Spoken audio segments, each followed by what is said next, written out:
A guerra no Pacífico tornara-se uma disputa sangrenta e acirrada. A resistência japonesa era sobre-humana, enquanto trabalhadores coreanos eram exterminados na ilha e a guerra acontecia por terra, ar e mar. No final de outubro, uma grande ofensiva japonesa foi lançada. Os soldados atravessaram a ilha pela selva e o confronto se deu nas mediações do aeroporto. Os japoneses, no entanto, foram forçados a se retirar quando as baixas se elevaram a números inadmissíveis. A batalha naval também se deu cruenta e infeliz. As perdas dos japoneses eram enormes. 2 porta-aviões e a quase totalidade dos homens treinados.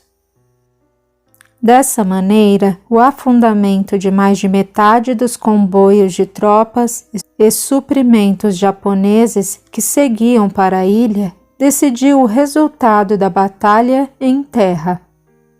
Ainda em Guadalcanal, foram informados por elos na África que as tropas britânicas haviam libertado o Egito e que os alemães e italianos deixaram El Alamein de forma caótica, passando pela Líbia e pela Tunísia, onde tropas aliadas estavam prestes a desembarcar. Notávamos que o eixo enfraquecia. A guerra estava caminhando para o final. Todos os trabalhadores do Pacífico se uniram em oração para a África e a França, que agora estava ocupada de norte a sul, graças à imperícia das tropas de Vichy. Nos meses de novembro e dezembro de 1942, as forças norte-americanas entravam em Guadalcanal, fazendo recuar o que sobrara da resistência japonesa sem suprimentos e homens descansados para revezar. O mesmo acontecia com a 6ª Tropa Alemã na Rússia, estacionada em Stalingrado. Proibidos por Hitler de se retirarem, os pobres jungues, famintos, feridos, doentes e quase congelados, começaram a se render aos soviéticos no dia 30 de janeiro. A rendição total da 6ª se deu no dia 2 de fevereiro de 1943. Deu-se também, em fevereiro, no dia 8, a saída dos últimos japoneses da ilha de Guadalcanal, igualmente famintos, feridos e doentes.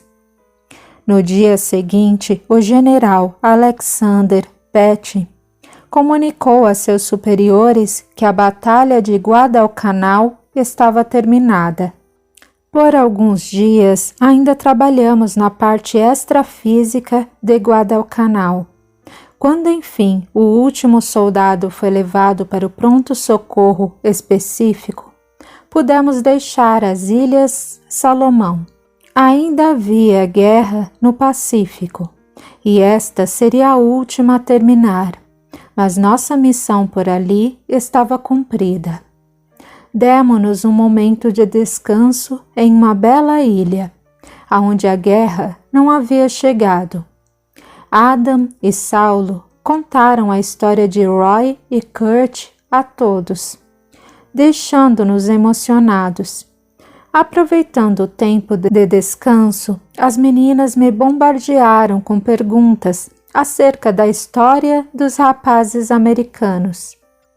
Apreciando o quadro inesquecível que é uma ilha do Pacífico, eu disse: é uma história que remonta a Minas Gerais em 1789, em meio a um acontecimento que marcou a história do Brasil e ficou conhecido como Inconfidência Mineira. 11 pares de olhos trocaram a paisagem paradisíaca por meu rosto. Lina, Saulo, Adam e Sara, em especial, pareciam petrificados diante da narrativa que se anunciava. Eu, então, comecei a narrar a história de maneira a nos transportar para Minas Gerais, naqueles últimos dias de liberdade de Joaquim José da Silva Xavier e seus pares. Vila Rica estava sob uma chuva torrencial que chegava providencialmente para refrescar o calor do mês de fevereiro de 1789. O Brasil colônia apresentava um ligeiro progresso material e a população crescia. Os meios de comunicação e transporte estavam evoluindo, aumentando a exportação para a metrópole. O sentimento patriota surgia no coração dos brasileiros e o desejo pela autonomia era cada vez maior. A independência deixava de ser uma quimera utópica e transformava-se em um sonho possível. A conjuração, liderada pelo alferes, era formada por militares, escritores de renome, poetas, escultores, magistrados, sacerdotes, grandes mineradores e várias figuras da elite mineira. Com ela, nascia ali, nas Minas Gerais, que já não possuíam tanto ouro, uma conspiração com a finalidade de libertar o Brasil do domínio português, proclamar a República e abolir a escravidão. 3 medidas necessárias ao desenvolvimento de uma pátria do Evangelho, mas complexas demais para serem conseguidas de uma só vez. O audacioso movimento acabou ficando apenas no papel. O Brasil ainda não estava pronto para tanto. Levaria ainda 33 anos para a independência, mais 66 para a abolição e mais um para a República. A evolução, parte da natureza dos homens e do planeta, não dá saltos. Os Estados Unidos haviam acabado de se libertar do domínio inglês. Os franceses revolucionavam o mundo ocidental com os conceitos iluministas de liberdade, igualdade e fraternidade. Agora, os filhos dos brasileiros que estudaram na Europa traziam a cartilha dos revolucionários para a terra do Cruzeiro. O Visconde de Barbacena, então governador de Minas, cobrava impostos mais e mais altos, e os brasileiros viam dia após dia o que restava de seu ouro partir para o Rio de Janeiro, e de lá para os bolsos insaciáveis de Portugal. Debaixo da torrencial chuva, uma figura passava em zigue-zague, contornando os casarões e as igrejas belíssimas de Aleijadinho. Seus sapatos faziam um barulho singular, o couro encharcado nas pedras limpas pela chuva. Parou em frente a uma porta de madeira, muito pesada. Olhou para ambas as direções e, ao se certificar de que estava só, bateu a aldrava conforme a senha. Abrindo apenas uma fresta, o outro, do lado de dentro, assegurou-se de que era um conhecido e abriu a porta. Homem de Deus, vai adoecer dos pulmões. Entre logo. Parece que vamos derreter. A enxurrada, ladeira abaixo, é como uma cachoeira sangrenta. Poetas têm um vocabulário. São águas barrentas, homem. Os dois riram. Estive há pouco com o padre Rolim, que esteve com Francisco Lisboa. Acho que ele recebeu a extrema unção. Mas ele melhorou? Sim, acho inclusive que sobreviverá a todos nós. O padre Rolim disse que o alferes está nos convocando para uma reunião na sexta-feira, após a Via Sacra. pois dessa forma ele e os outros religiosos poderão estar lá. Pediu que avisasse a você e a Tomás. Com este último ainda não consegui falar. Aposto que está babando diante da senhorita Maria Doroteia, rezando para a chuva não passar e impedi-lo de voltar à própria casa. Mas Silvério dos Reis manda outro recado para você. Disse que pretende encontrá-lo durante a Via Sacra, dentro da igreja, que deverá estar vazia. E todos participarão dessa prévia? Não, só ele, você e mais um. Nem mesmo a mim, que sou seu dileto amigo, ele convocou. Sabe do teor dessas reuniões? Segundo o padre Rolim, o alferes deseja colocar em prática nossos planos ainda no dia da derrama, quando o povo estará revoltado com a coroa portuguesa. Quer deixar tudo tratado. Assim, tão rápido? E quanto a Silvério dos Reis? Não sei do que se trata. Ninguém mais sabe deste recado para vocês. Acho que nem tem a ver com a conspiração. Acho que se trata de negócios, pois além de ser militar da cavalaria e contratador de entradas, sabemos que, como vocês, ele possui fazendas e minas. Pode ser. Naquela sala grande de piso de madeira e janelas enormes, os dois inconfidentes saboreavam o chá quente, enquanto assistiam ao espetáculo da chuva. Saulo, aproveitando minha pausa, perguntou o que todos estavam ansiosos para saber. Esses inconfidentes são Kurt e Roy? Sophie. Exatamente. Kurt é dono da casa e Roy é o amigo que traz os recados de Silvério dos Reis e do padre Rolim. Isso quer dizer que Kurt vai se encontrar com o delator?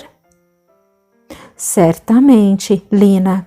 Na época, seu nome era Francisco e Roy atendia por Cláudio. Bom, e como foram os encontros? O rosto da jovem Maria Doroteia brilhava com a luz da vela que carregava na Via Sacra.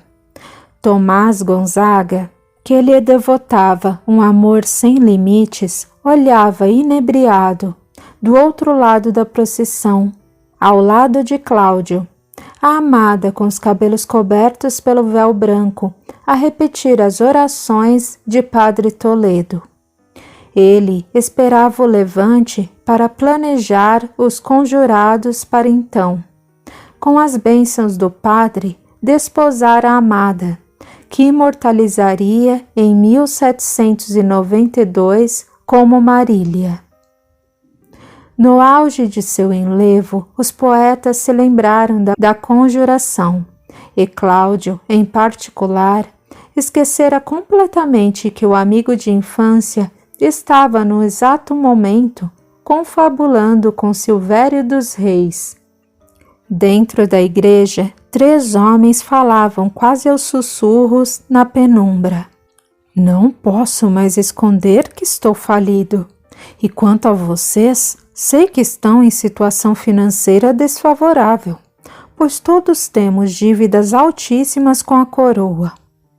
Conversando com alguém de dentro da corte, descobri como podemos ganhar dinheiro vivo. Perdão das dívidas, cargos públicos, belas mansões, pensão vitalícia e títulos de nobreza.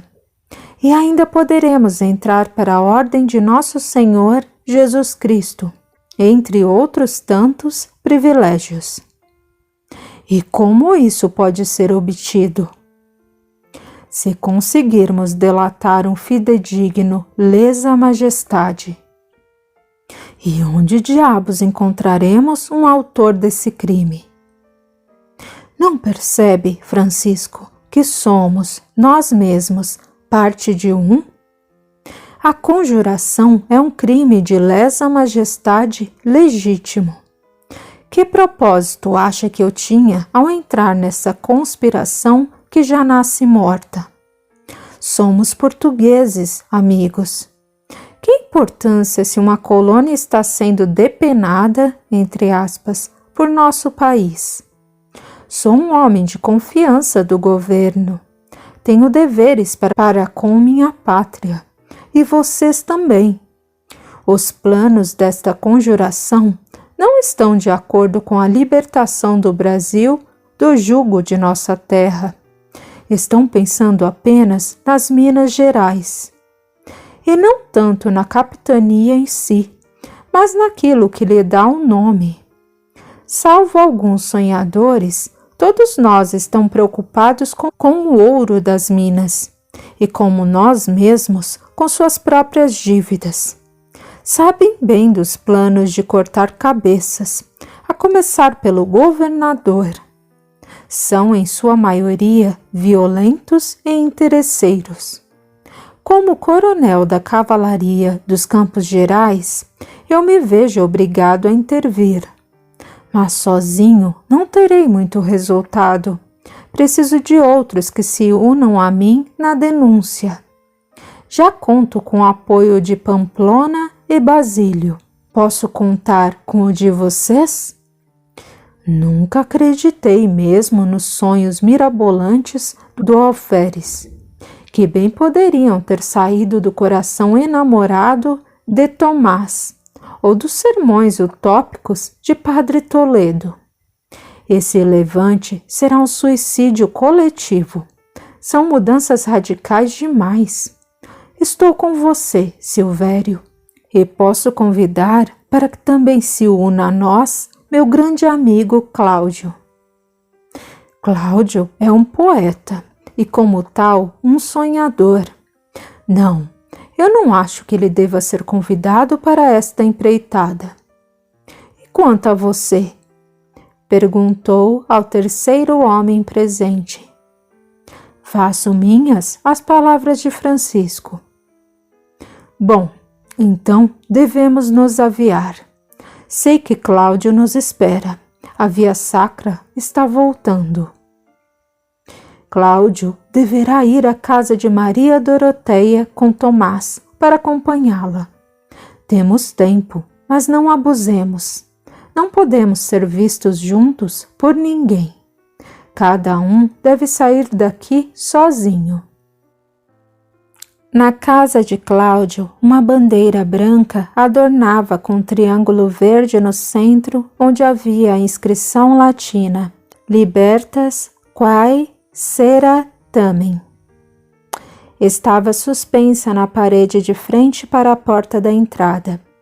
Assim, o símbolo da maçonaria, da qual a maioria dos conspiradores era adepta, era visto logo que entravam. Já estavam ali os principais adeptos da conspiração e os delatores também. Cláudio aproximou-se de Francisco e sussurrou: Do que trataram na igreja? Algo a ver com a revolução? Não, não, amigo. A conversa foi realmente sobre negócios. O alferes soltou o verbo naquela noite. Estava empolgado e seu patriotismo lhe saía por todos os poros. Fez um balanço do que possuíam em matéria de armas, homens e dinheiro. Com lágrimas sentidas e o abraço sincero dos amigos, Joaquim José da Silva Xavier planejava a insurreição. Deveriam sair às ruas de Vila Rica dando vivas à República, e contava com a adesão em massa dos injustiçados contribuintes da colônia, pertencente ao Real Estado de Dona Maria I. Tomás se inquietou. Ansiava pelo levante para, enfim, livres do jugo português, finalmente desposar a amada noiva. Agora era questão de tempo, pouco tempo. Tempo mais que suficiente para a ambição de alguns destroçar os sonhos de liberdade e de amor de muitos. Os companheiros de ideal e irmãos maçons ainda trataram de muitos assuntos antes de dar por encerrada a reunião naquela noite. Silvério dos Reis, que quase nunca falava às reuniões, mostrava-se excepcionalmente calado. Não opinou em nenhum assunto em pauta. Parecia estar longe do local. Da sacada, no andar superior da casa de Francisco, ele e Cláudio podiam avistar os telhados de telhas curvas abaixo de seus pés. As montanhas verdejantes ao fundo davam à Vila Rica o encanto peculiar das minas e de sua geografia exuberante, que mesmo despida das belas praias do Brasil, encanta e canta o amor à pátria e à liberdade até os dias atuais. Olhando o movimento, os amigos se divertiam como se assistissem a uma peça de teatro, o teatro da vida real. Alguns se abraçavam, outros gesticulavam com raiva, e outros se vestiam e mesmo despiam em frente às janelas acortinadas. Eram as sombras dos donos de cada maravilha arquitetônica que formava uma espécie de escada de telhas ladeira abaixo. A fachada lateral da Casa dos Contos erguia-se imponente, como um mau presságio em oposição às torres das várias igrejas portadoras do toque de Antônio Francisco Lisboa. Os amigos observavam o trabalho do acendedor de lampiões. Diligente ia com sua escada de poste em poste, levando a claridade como quem leva a boa notícia a todos. E toda manhã voltava ele, ainda de poste em poste, ia apagando, limpando e reabastecendo cada lampião. Ele cantava uma canção antiga, que falava da dor da saudade de uma terra distante, além mar. Cláudio, estou muito preocupado. Tem informação de que o Visconde de Barbacena suspenderá a derrama. Se isso acontecer, nosso movimento esvaecerá, talvez mesmo sem deixar um sinal de que existiu. O alferes está angustiado com essa possibilidade. Não se preocupe, esse movimento é demasiadamente grande para sumir sem deixar um traço. Nosso líder está na vanguarda da liberdade. Ele é a epítome daquilo que os franceses têm por lema: liberdade, igualdade e fraternidade. Viverá para sempre no coração do povo das Minas, quiçá do Brasil. Amigo, você é um poeta e, como todos, sonhador. O movimento visa apenas as Minas Gerais e seu ouro escasseado, não a colônia inteira. Esse patriotismo está mais em você e no coração sonhador dos alferes do que no movimento em si. Quanto ao movimento francês, exibe esse belo lema, mas comete as mais variadas atrocidades. É um movimento sangrento, no qual a pilhagem e o assassinato são oficializados. Por mais paradoxo que seja, de todo esse derramamento de sangue nascerão os princípios de uma democracia. Pode ter certeza disso. É uma fase necessária. Só que esses movimentos são bastante contraproducentes no final. Os revolucionários, ao subir ao poder, conseguem ser ainda mais tiranos que os depostos, já que chegam até lá pela violência. Poucos são aqueles que trazem o bem através do bem. A maioria o traz através do mal. São os escândalos ainda necessários. E está hoje excepcionalmente entusiasta. E você desmotivado. Sabe de algo que não sei? Não.